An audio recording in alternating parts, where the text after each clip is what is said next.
Ассаламу алейкум, дорогие подписчики. Мне все это вокруг сейчас в данный момент говорят, что твоя правда кому нужна. Я отвечаю так, что моя правда Аллаха нужна. Аллах любит правдоговорящих. Я не двухличный человек, я ли не лицемерка, я ли не показуха. Я одноличный человек, я скажу прямо, прямист я, прямо на лицо говорю, правду говорю.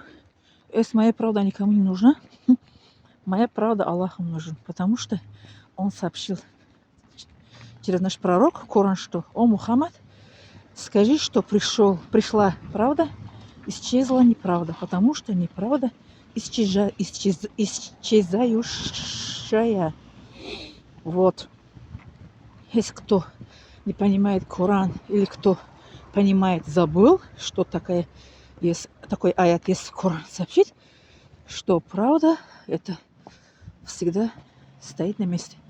Правда, никто не может ее как сказать, что кому нужна твоя правда? Моя правда? Я как мусульманка, я должна жить правильно и сказать правду. Если мне так говорят вокруг меня, мои близкие, мои родные, что твоя правда кому нужна? А я отвечаю своим родным, своим близким, всем мусульманам мира, что правда, моя правда, нужна моей,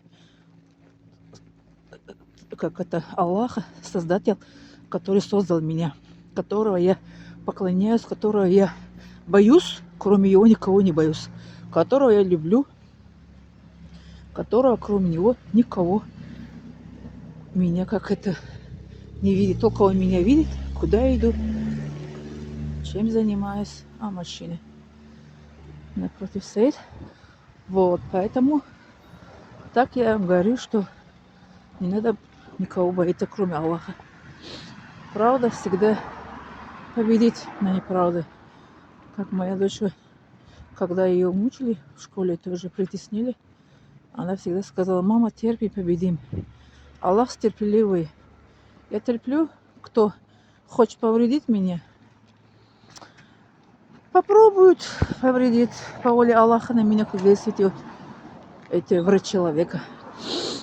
Поэтому не надо сказать, что твоя правда кому нужна. Моя правда Аллаху нужна. Поэтому, пожалуйста, не забывайте ставить лайк, подписаться.